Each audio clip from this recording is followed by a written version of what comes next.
बड़े होकर झूठ बोलता है तो हमको बुरा लगता है। क्या दिया हमने?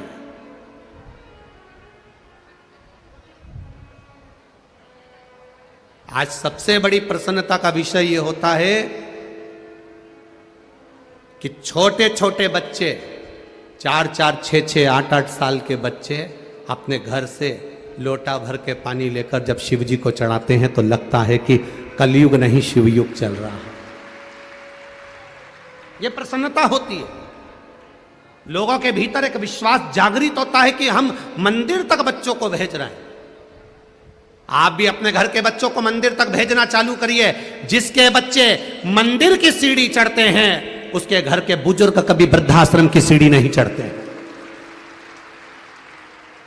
चढ़ाओ अपने बच्चों को मंदिर की सीढ़ी। जाइए, एक लोटा पानी लेकर जाओ। स्कूल जाना है ना, पहले मंदिर जाओ। स्कूल जाना है ना, उससे पहले मंदिर होकर आओ। मम्मी मैं नहीं जाऊंगा, मैं थक गया। नहीं, पहले मंदिर जाओ, प्रणाम करो, नमन करो, बच्चों को समझाओ। जाना पड़ेगा।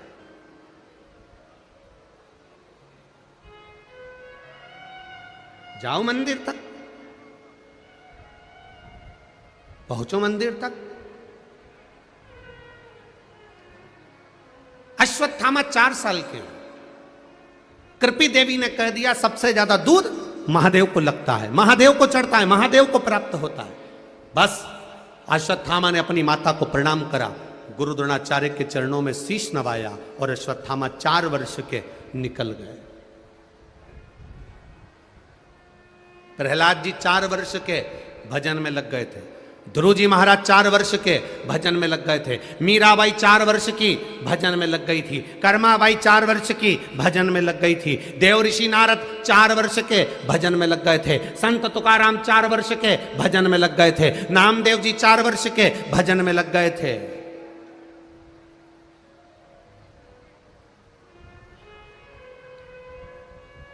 और हम 4 वर्ष के बच्चे से कहते हैं अभी क्या कथा सुनेगा, अभी क्या मंदिर जाएगा, अभी क्या भजन करेगा। निकल गई अवस्था धीरे। बचपन खेल में खोया, जवानी नींद भर सोया, बुढ़ापा देख कर रोया, सिराने मौत हंसती है। बाद में मौत भी हंसती है कि इसने पूरी जिंदगी गवा दी है। क्या दिया हमने?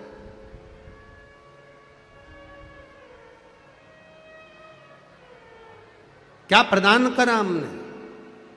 शिव कथा कर रही है। अश्वत्थामा घर से बाहर निकल गया। 4 वर्ष के बच्चे को रोकने का प्रयास करती है मां, परंतु ध्रुव जी महाराज की माता ने भी ध्रुव जी को 4 वर्ष की अवस्था में नहीं रोका। प्रहलाद जी की माता ने प्रहलाद जी को 4 वर्ष की अवस्था में नहीं रोका। मीराबाई की मां ने मीरा को 4 वर्ष की अवस्था में नहीं रोका।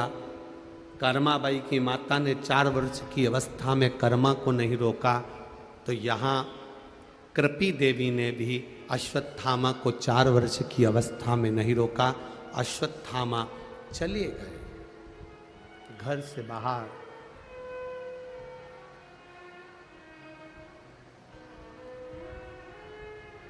घर से बाहर चले गए। एक गुफा बनाई, उस गुफा के अंदर प्रवेश कर गए और गुफा में प्रवेश कर कर अश्वत्थामा 4 साल के एक छोटा सा शिलाखंड, छोटा सा शिलाखंड, एक पत्थर उठा ला, रख दिया।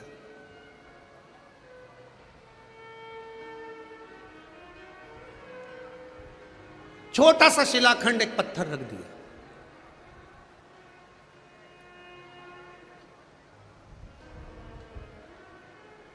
आज दीदी अर्चना चिटनीस जी ने एक बहुत सुंदर बात गाड़ी में चलते चलते दीदी ने कही कि गुरुजी, भगवान विष्णु के जन्म की कथा आती है, भगवान ब्रह्मा जी के जन्म की कथा आती है, देवाधिदेव महादेव के जन्म का कोई वृतांत नहीं आता। हमने दीदी से कहा, नहीं दीदी ऐसा नहीं है, वो आज जन्मा है। उसके जन्म का नहीं, उसके प्रागट्य का। जैसे राम जी के प्रागट्य का वर्णन आता है, भगवान कृष्ण के प्रागट्य का वर्णन आता है, भगवान विष्णु के प्रागट्य का वर्णन आता है, भगवान ब्रह्मा के प्रागट्य का वर्णन आता है, वैसे मेरे महादेव के प्रागट्य का भी वर्णन आता है।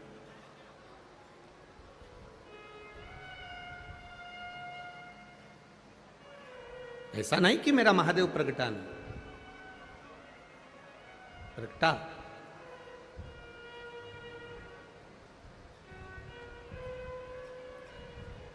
जब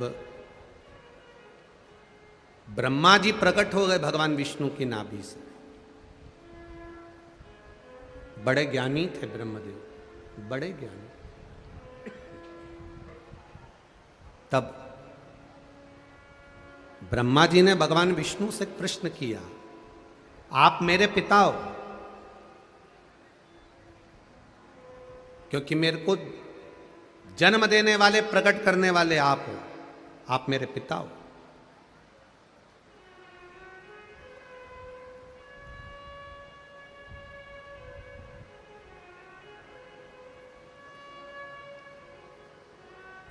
मेरे पिता का नाम मुझे मालूम है कि मेरे पिता भगवान विष्णु है, पर मेरे भगवान विष्णु के पिता कौन है? तब भगवान विष्णु के मुख से सहजता में निकल गया, शिव, अवघड़ी, शंकर। अयन करने के कारण मेरा नाम नारायण पड़ा। और उस जल में एक बिंदु प्रकट हो गया था, एक पानी के बुलबुले में एक छोटा सा बिंदु दिख रहा था, छोटा सा बिंदु। आज भी ब्रह्म कुमारी आश्रम में, अगर कोई ब्रह्म कुमारी वाले यहाँ बैठे होंगे, जो ब्रह्म कुमारी आश्रम से जुड़े होंगे, उनको गए होंगे तो उनको बताया होगा, ब्रह्म कुमारी आश्रम में आज भी मात्र एक बिंदु दिखाया जाता है कि इस बिंदु से उत्पत्ति है, एक बिंदु से, और वो बिंदु कोई दूसरा नहीं, वो बिंदु मेरा देवाधिदेव महादेव है।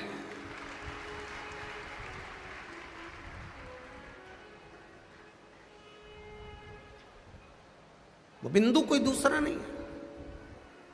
भगवान विष्णु ने सहज भाषा में कर दिया, मुझे प्रकट करने वाले भी शिव हैं, मुझे शिव का दर्शन करना है। ब्रह्मा जी और भगवान विष्णु ने एक पर्वत को घुमाना प्रारंभ करा, घर्षण करना प्रारंभ करा। पर्वत घूमना जब प्रारंभ हुआ, घूमते घूमते घूमते घूमते पर्वत ने एक अग्नि के खंभ की आकृति प्रकट कर ली, और एक लिंगायत आकृति प्रकट कर कर खंबे में से मेरा देवाधिदेव महादेव प्रकट हो गया। शिव जी ने प्रकट होकर भगवान विष्णु और ब्रह्मा जी से कहा, मेरा स्वरूप इस पृथ्वी पर प्रकटा नहीं है, तुमने जो शिवलिंग की आकृति बनाई है, यह मेरा स्वरूप प्रकटा है, यह मेरा स्वरूप प्रकटा है।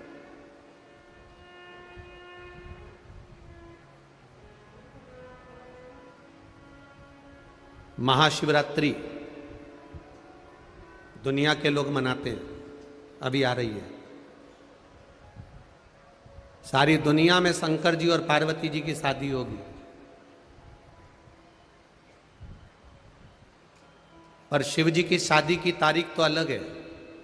बैसाख का महीना, शुक्ल पक्ष की पंचमी तिथि को भगवान शंकर की पार्वती जी के साथ शादी हुई थी। शिवरात्रि का दिन तो ब्रह्मा और विष्णु ने जो भगवान शंकर के शिवलिंग को प्रकट करा था, उनके प्रागट्योत्सव का दिन है शिवरात्रि का दिन। भगवान शंकर के प्रागट्य का दिन है। हां, तो दुनिया के लोगों ने कहा, फिर शिवजी और पार्वती जी की शादी का क्रम क्यों मनाया जाता है? शिवजी और पार्वती जी की शादी तो बैसाख शुक्ल पक्ष की पंचमी को हुई थी, पर यही माता पार्वती का एक अवतार हुआ था, उमा का अवतार, जिनका विवाह भगवान महेश के साथ हुआ था, जिससे उमा महेश का विवाह हुआ। उन महेश के वंशजों में बहुत सारे महेश्वरी बंधुओं का आप दर्शन करते होंगे। महेश्वरी समाज की उत्पत्ति उमा और महेश्वर से हुई है। तो जो उमा माता और भगवान महेश का विवाह हुआ था वो शिवरात्रि के दिन हुआ था, इसलिए हम उसको पार्वती और शिव के विवाह से जोड़ लेते हैं।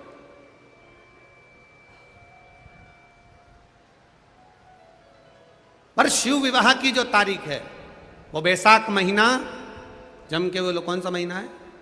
बैसाख का शुक्ल पक्ष की, जम के बोलो जरा, पंचमी तिथि के दिन देवाधिदेव महादेव का विवाह हुआ था। शिवरात्रि के दिन विवाह बनाते हैं, मंगल विवाह का उत्सव भी करते हैं। क्यों? क्योंकि यही पार्वती का एक अवतार उमा के रूप में हुआ। पार्वती का तो 52वें नंबर का जन्म है, 52 नंबर पर पार्वती का जन्म हुआ है। इससे पहले पार्वती मैया 51 जन्म ले चुकी थी। कात्यायनी, कुष्मांडा, स्कंदा, उमा, सती, भैरवी, कमला, बगला, ध्रुमावती, ऐसे माता पार्वती के पहले अवतार हो चुके हैं। 51 अवतार माता पार्वती के पहले हो चुके हैं। इसलिए मेरे देवाधिदेव महादेव के गले में जो मुंडों की माला पड़ी होती है वो 51 मुंडों की माला पड़ी हुई है। शिव जी के गले में 51 मुंडों की माला है। कभी मेरे महाकाल बाबा का दर्शन करना, महाकाल बाबा के दर्शन करोगे तो महाकाल बाबा के गले में आप कभी चांदी के मुंडों की माला देखना। चांदी के मुंडों की जो माला दिखेगी वो महादेव के बाबा के किसी पंडित से, किसी पुरोहित से, किसी पूजन करने वाले से, महादेव की आराधना करने वाले से पूछना ये मुंडे किसके हैं, तो बता देंगे ये पार्वती जी ने जो जन्म लिए हैं। बार बार माता पार्वती के जो प्राण छूटते हैं, भगवान शंकर ने वो पार्वती के मुंडों को अपने गले में धारण कर कर रखा है, अपने गले में धारण कर कर रखा।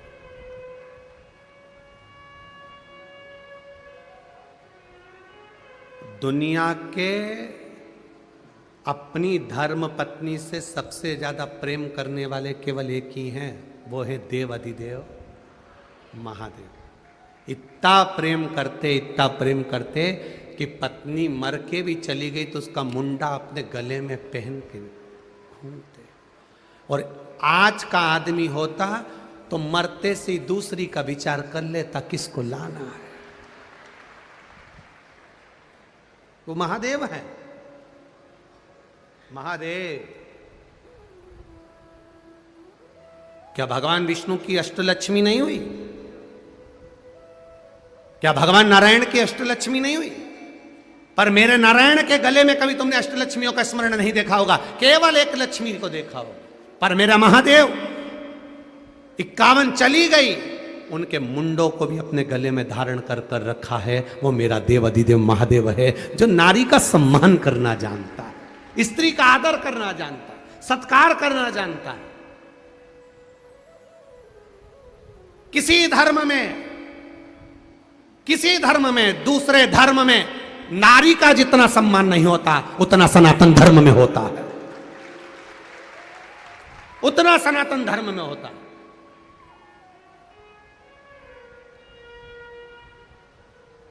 दूसरे धर्म के देवताओं को देखना, अकेले ही मिलेंगे, पर हमारे सनातन धर्म के देवताओं को देखना, नारायण के साथ लक्ष्मी, इंद्र के साथ इंद्राणी, कृष्ण के साथ राधा, राम जी के साथ सीता, महादेव के साथ पार्वती, हमेशा जोड़े से मिलते हैं। वो यूं कहते हैं कि तुम इधर उधर मत भटको,